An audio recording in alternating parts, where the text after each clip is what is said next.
주요한 반도체 재료인 실리콘이 반도체 재료를 이루기 위해서는 실리콘 원자들이 결합을 해서 고체를 이루어야 되죠. 실리콘 원자들이 결합을 할 때는 전자의 에너지의 변화가 생기게 됩니다. 이러한 전자의 에너지 변화가 실리콘 반도체 재료를 이해하는 데 중요한 역할을 하게 됩니다. 그래서 실리콘 원자들이 결합할 때 생기는 전자 에너지의 변화가 어떠한지를 이해하는 시간이 되겠습니다. 네, 우리 반도체 재료는 고체 재료죠. 그래서 실리콘 반도체 같은 경우는 실리콘이 결합을 해서 고체를 이루게 됩니다. 이러한 실리콘의 결합을 살펴보도록 하겠습니다. 결합은 외곽에 있는 전자들이 중요한 역할을 하게 되는데, 전자는 파동으로 우리가 해석을 합니다. 전자의 파동 함수를 구하게 되는데, 그것은 우리가 파동 방정식으로부터 파동 함수를 구하게 됩니다. 파동 함수를 알면 그 파동의 에너지, 그 다음에 전자가 존재할 분포 확률, 이런 것들을 우리가 알 수가 있습니다. 그리고 실험 결과하고도 잘 맞습니다.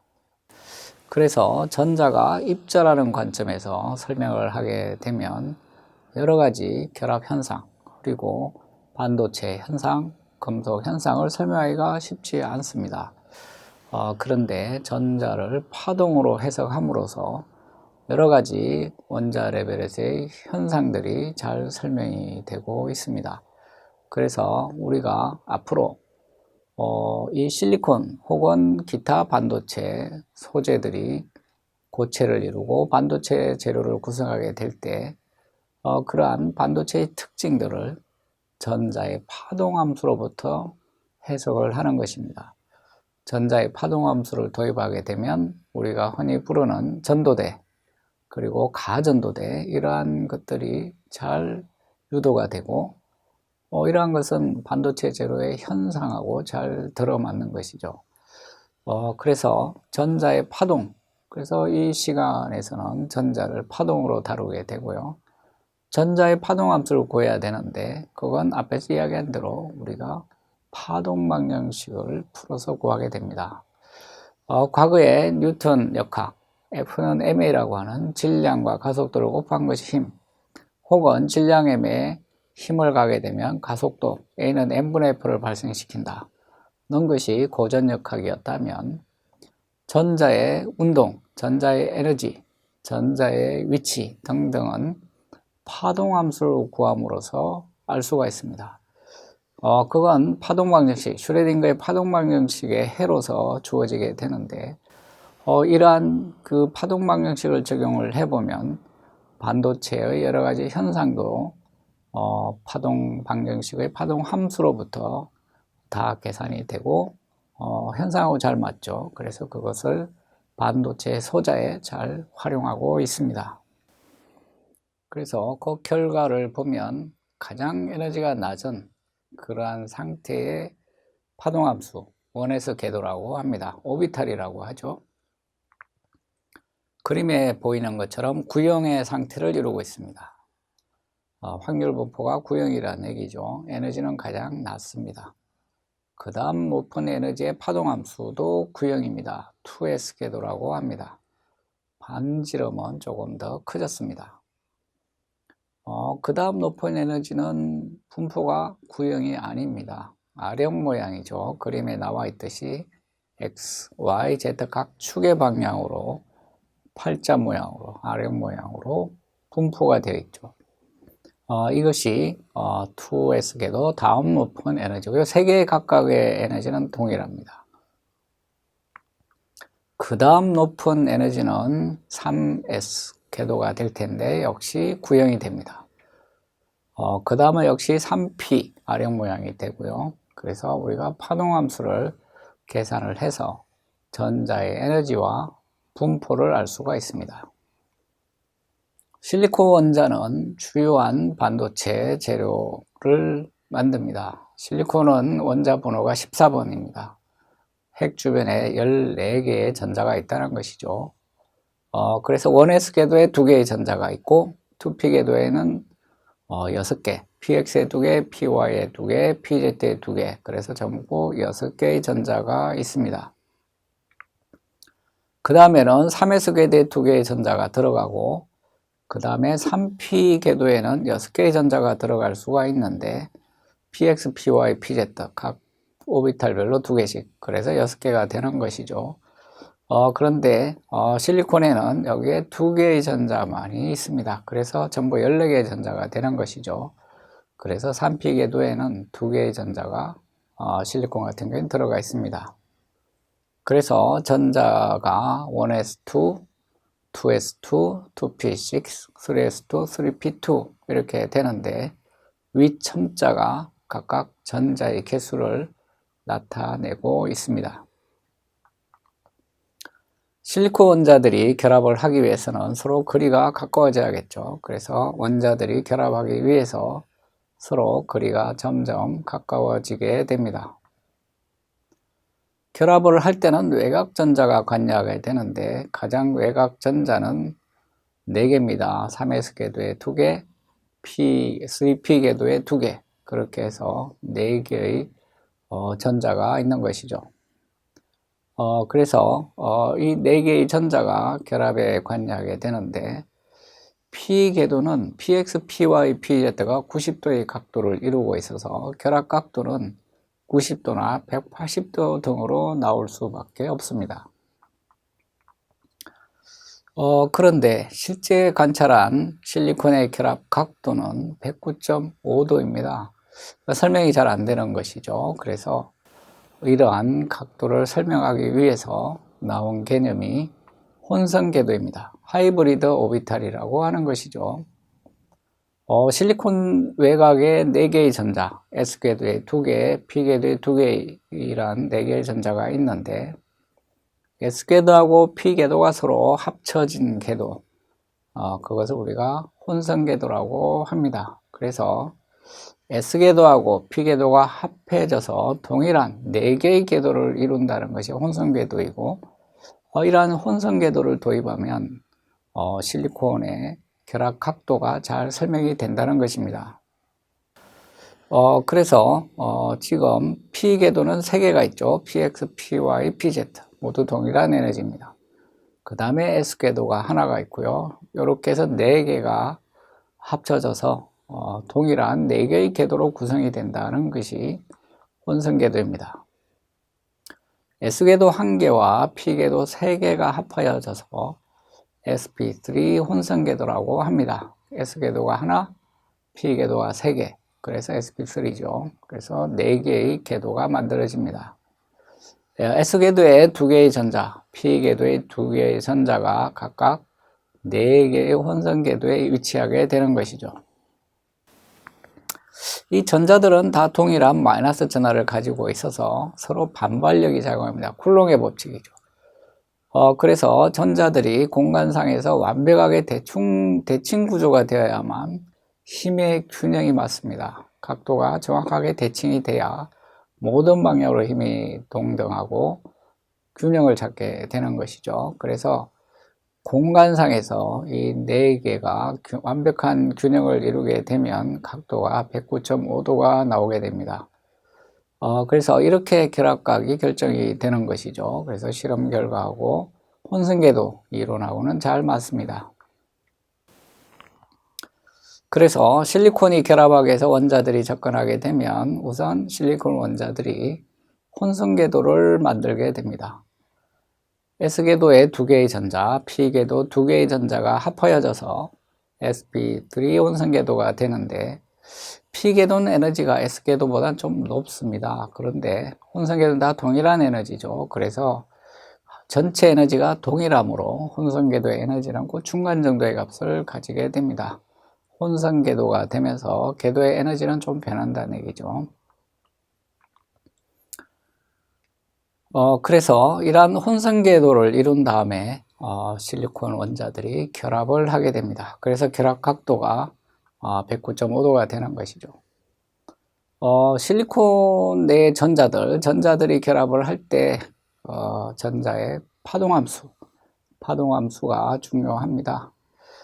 전자는 주로 파동으로 설명이 잘 되는 것이죠. 그래서 전자의 파동 함수를 계산해야 되는데 미분 방정식을 풀어보면 파동 방정식이죠. 풀어보면 파동 함수가 계산이 됩니다. 간단한 모델로 높이가 유한한 포텐셜 우물, 핵 속에 전자가 갇혀 있는 것이죠. 그러한 모델로 계산을 해보면 핵 내부에서는 진동하는 함수, 바깥쪽에서는 크기가 지속적으로 감소하는 지수함수 형태로 계산이 됩니다. 그래서 핵에서 점점 멀어질수록 파동함수가 0으로 접근하는 것이죠. 파동함수의 제곱이 전자가 분포할 확률이기 때문에 당연히 핵에서 멀어지면 전자가 존재할 확률은 제로로 가는 게 맞겠죠. 그래서 이러한 파동함수가 얻어지는데 몇 가지 파동함수의 모양을 오른쪽에 그림으로 나타냈습니다. 대응되는 에너지도 나와 있죠. 가장 낮은 에너지, 기본 진동 모양을 보여주고 있죠. 두 번째 높은 에너지, 마디가 한 개인 그러한 진동파를 보여주고 있습니다. 그 다음 높은 에너지는 마디가 두 개가 나와 있죠. 그리고 웰 바깥쪽에서는 지수함수 형태로 감소하는 함수를 볼 수가 있습니다. 웰 바깥쪽에서도 전자가 발견될 확률이 있다는 것이죠. 그래서 이 우물 부분을 생략하고 멀리서 보면 우물은 작게 생략할 수가 있겠죠. 그래서 가장자리 지수함수 부분만 보게 될 것입니다. 그래서 이 지수함수만 표시를 해서 결합을 살펴보도록 하겠습니다. 그래서 파동함수의 모양이 지수함수 형태로 되어 있습니다. 그리고 이 파동함수의 제곱이 전자가 그 위치에 있을 확률입니다. 그리고 또 하나 기억해야 될 것은 파동 방정식을 풀었을 때 그 해가 파이라면 그 파동함수의 마이너스를 곱한, 즉 부호가 반대인 마이너스 파이도 바로 파동 방정식의 해가 된다는 것입니다. 그러한 파동함수도 파동 방정식의 해에 들어가서 두 가지 형태의 파동함수가 다 가능하다는 것입니다.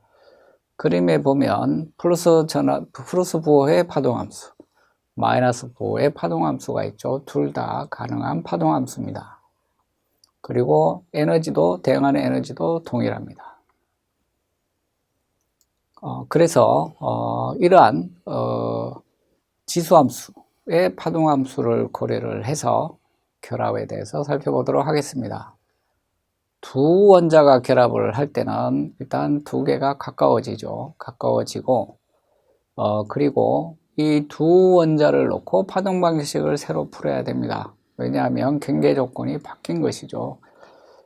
한 개만 계산할 때는 포텐셜 웰이 한 개였지만 두 개가 가까이 있게 되면 두 개의 포텐셜 웰을 가지고 파동 방정식을 풀어야 됩니다. 그런데 그러한 파동 방정식의 해는 각각의 웰에 대해서 한 개만 있을 때죠. 구해진 파동 함수의 선형합으로 구해줄 수가 있습니다. 그래서 한 개가 있을 때 각각의 파동 함수를 리니어 콤비네이션으로 해서 두 개가 있을 때 파동 방정식의 해로 가져갈 수가 있는 것입니다. 그래서 그 예를 지금 그림에 나타냈습니다. 왼쪽에는 부호가 플러스인 파동함수 두 개가 합쳐진 형태죠. 이러한 것들이 한 가지 해가 될 수가 있습니다. 또 다른 방법은 하나의 함수는 플러스, 하나의 함수는 마이너스를 가지고 합칠 수도 있겠죠. 모양이 조금 달라지죠. 그리고 이걸 제곱했을 때도 모양이 좀 달라집니다. 다른 파동함수가 얻어지는데 여기에 대응되는 에너지도 다릅니다. 그래서 두 개의 원자를 고려했을 때 파동함수를 한 개만 고려했을 때 파동함수의 선형합으로 우리가 고려해서 해를 얻을 수가 있습니다. 그래서 정확하게 계산된 그림을 가져와 봤는데 논문에서 가져온 그림입니다. 그래서 두 개의 원자 파동함수를 합칠 때 같은 부호끼리 합친 경우, 다른 부호끼리 합친 경우에 파동함수의 모양이 나와 있죠. 이러한 것들을 가지고 결합을 고려하게 됩니다. 이 반대 부호끼리 합친 경우는 거기에 대응되는 에너지가 좀 높습니다. 두 개의 실리콘 원자가 결합하게 해서 접근하게 되면 혼성궤도를 이룬다고 했죠. 외곽에 있는 전자가 혼성궤도를 이루어서 결합을 하게 되는데 이때 엔티본딩 스테이트라고 하는 것은 부호가 다른 파동함수끼리 합쳐진 리니어 콤비네이션한 경우가 되겠습니다. 자, 이러한 경우에는 에너지가 좀 높게 대응됩니다. 혼성궤도의 에너지보다도 더 높은 그러한 에너지가 대응이 됩니다. 반면에 본딩 스테이트는 같은 부호끼리 리니어 콤비네이션을 한 경우인데 이 경우는 오히려 에너지가 좀 낮아집니다. 그래서 엔티본딩 스테이트하고 본딩 스테이트는 에너지가 다릅니다. 부호가 서로 다른 함수끼리 리니어 콤비네이션이 되면 에너지가 좀 높고 엔티본딩 스테이트라는 스테이트를 이루게 되고 같은 부호끼리 리니어 콤비네이션을 하게 되면 에너지가 좀 낮게 대응이 됩니다. 본딩 스테이트라고 하는 것이죠. 그래서 실리콘 원자가 결합을 할 때 에너지가 새로운 에너지가 만들어지는 것을 볼 수가 있습니다. 높은 에너지, 낮은 에너지 두 가지 에너지가 생기는 걸 알 수가 있죠. 그래서 그림에 화살표로 표시된 것처럼 원래 혼성궤도의 에너지보다도 에너지가 높아지는 엔티본딩 스테이트가 생기고 혹은 그보다 에너지가 낮은 본딩 스테이트 두 가지 다 가능합니다. 두 가지 다 가능한 상태가 생기고 여기에 전자가 들어가게 되는 것이죠. 그래서 이 엔티본딩 스테이트 에너지가 좀 높죠. 그리고 본딩 스테이트 에너지가 낮습니다. 이 두 에너지 사이 차이는 어떻게 결정이 될까요? 그래서 포텐셜 웰 사이의 거리를 변화시켜 보면 그 변화를 알 수가 있는데 거리가 작아질수록 에너지 차이가 점점 증가를 합니다. 그래서 원자 간 거리가 가까워질수록 엔티본딩 스테이트하고 본딩 스테이트 에너지 차이는 점점 증가하게 됩니다. 이게 원자 간 거리가 멀어지게 되면 에너지 차이도 점점 감소하게 되고 완전히 멀어지게 되면 에너지 차이는 제로가 됩니다. 그래서 이러한 엔티본딩 스테이트, 본딩 스테이트 두 가지 상태가 생겨나게 되는 것을 잘 기억하고 있으면 되겠습니다. 이 암호프 실리콘의 특징 중에 하나는 댕글링 본드가 있다는 것인데 댕글링 본드는 결합하지 못한 끊어진 결합의 전자 상태를 말합니다. 그래서 이러한 끊어진 상태에 있는 이 댕글링 본드의 에너지 상태는 원래 혼성궤도 에너지 건처를 갖고 있어서 원래 혼성궤도 에너지 정도의 위치를 유지하게 됩니다. 그림에서 보면 원래 혼성궤도 에너지가 결합을 하면서 엔티본딩 스테이트, 좀 더 높은 에너지 상태, 본딩 스테이트, 조금 에너지가 낮은 상태 두 가지가 될 텐데 댕글링 본드는 그 어디에도 속하지가 않죠. 그냥 그대로 유지하기 때문에 한 중간 정도 혼성궤도 에너지 건처를 그대로 가지고 있습니다. 이게 댕글링 본드의 에너지 위치가 되는 것이죠. 보통 우리가 금지대라고 부르는 위치에 댕글링 본드가 있고 결함으로 작용하게 되는 그러한 레벨입니다. 그래서 이러한 댕글링 본드는 그 암호흡 실리콘, 요즘 암호흡 실리콘 TFT LCD에 사용이 되는 그러한 반도체 재료죠. 그러한 암호흡 실리콘의 특징이 되고 있습니다. 댕글링 본드는 실리콘 주변에 있는 외곽전자 중에서 결합을 하지 못하는 끊어진 결합을 이야기합니다. 이러한 댕글링 본드는 방금 설명한 것처럼 엔티본딩 스테이트를 이루지도 않고 본딩 스테이트를 이루지도 않습니다. 결합을 하고 있지 않기 때문에 그렇죠. 그래서 원래 혼성궤도 에너지를 유지하게 되고 에너지의 중간 정도에 위치하게 됩니다. 그래서 이러한 댕글링 본드는 전자쌍을 이루고 있지 않기 때문에 여기에 전자들이 쉽게 결합을 하거나 혹은 이러한 전자들이 쉽게 다른 데로 이동하거나 이렇게 될 수 있다는 것이죠. 그래서 옆에 그림에 보면 실리콘 밑에 3, 그 다음에 위쪽에 0 이렇게 표시를 해 놨습니다. 실리콘 밑에 3은 결합수를 나타냅니다. 실리콘의 정상적인 결합수는 4입니다. 실리콘 원자 하나가 4개의 전자하고 결합을 하는 것이죠. 그래서 Si4가 됩니다. Si4가 되면 이건 댕글링 본드가 아니겠죠. 4개를 다 결합하고 있기 때문에. 근데 댕글링 본드는 하나가 결합을 못하고 있으니까 결합수는 하나가 줄어서 3이 됩니다. 그래서 Si3이 됐고요. 위의 제로는 전하 상태를 나타냅니다. 제로는 중성이라는 얘기죠. 중성이라는 얘기고요. 그런데 이 댕글링 본드의 전자는 다른 것과 결합을 하고 있지 않으니까 에너지를 받으면 쉽게 떨어져 나갑니다. 전자가 떨어져 나가면 결합수는 3이지만 전하 상태는 변하게 되겠죠. 그래서 마이너스 1이 플러스 1이 되겠네요. 플러스가 되겠네요. 그죠? 전자가 하나 떨어져 나갔으니까 전하 상태는 플러스가 됩니다. 반대로 전자를 하나 받게 되면 쌍을 이루게 되겠죠. 그러면 전자가 하나 들어왔으니까 부호가 마이너스가 됩니다. 그래서 Si0 부분이 마이너스가 되는 것이죠.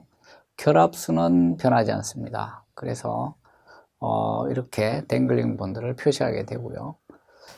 댕글링 본드의 위치가 그래서 보통 엔티 본딩 스테이트, 이건 나중에 전도대를 이루게 됩니다. 그 다음에 본딩 스테이트, 이건 나중에 가전도대를 이루게 되는데 댕글링 본드는 바로 이 검지대 중간에 위치하고 있어서 소자 특성에는 좋지 않은 영향을 주게 되는 것입니다.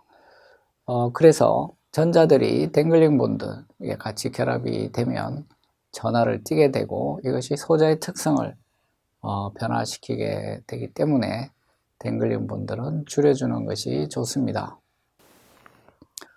그래서 암호실리콘의 경우에 댕글링 본드를 줄여주기 위해서 수소가 들어가게 됩니다. 수소가 댕글링 본드에 있는 전자랑 공유 결합을 해서 안정된 상태를 만들어 주는 것이죠. 그래서 댕글링 본드를 줄여줄 수가 있습니다. 그래서 암호실리콘은 실리콘만 재료에 들어있는 것이 아니고 수소가 꽤 많이 들어가 있습니다. 그래서 10% 내지 15% 들어가 있어서 댕글링 본드를 많이 줄여주게 되고요. 그래서 암호실리콘을 소자로 적용할 수 있게 된 것입니다. 수소가 없다면 실리콘을 소자로 사용할 수가 없었을 것입니다. 암호실리콘이 그래서 지금 LCD에 널리 사용하게 된 것이죠. 그래서 이 암호실리콘의 경우에는 수소가 들어가는 것이 매우 중요하게 됐고요. 수소가 들어가게 되면 원자 간 거리가 가까워집니다. 가까워지게 돼서 수소가 들어가지 않은 경우에 비해서 엔티본딩 스테이트하고 본딩 스테이트 사이의 거리가 더 멀어지게 됩니다. 수소가 들어가지 않은 결정 실리콘의 경우보다도 수소가 들어간 실리콘의 경우에 엔티본딩 스테이트하고 본딩 스테이트 거리가 더 멉니다. 그래서 이건 원자 간 거리가 가까워진 결과가 되겠죠. 그래서 이러한 그 파동 방정식으로부터 얻어진 그러한 파동 함수들이 바로 이러한 결합을 설명하는데 잘 사용이 될 수 있고 또 그 결과 또한 실험하고 잘 맞습니다. 그래서 유용하게 우리가 이러한 파동 함수를 사용을 해서 현상들을 설명하고 또 소자에 적용하고 있습니다.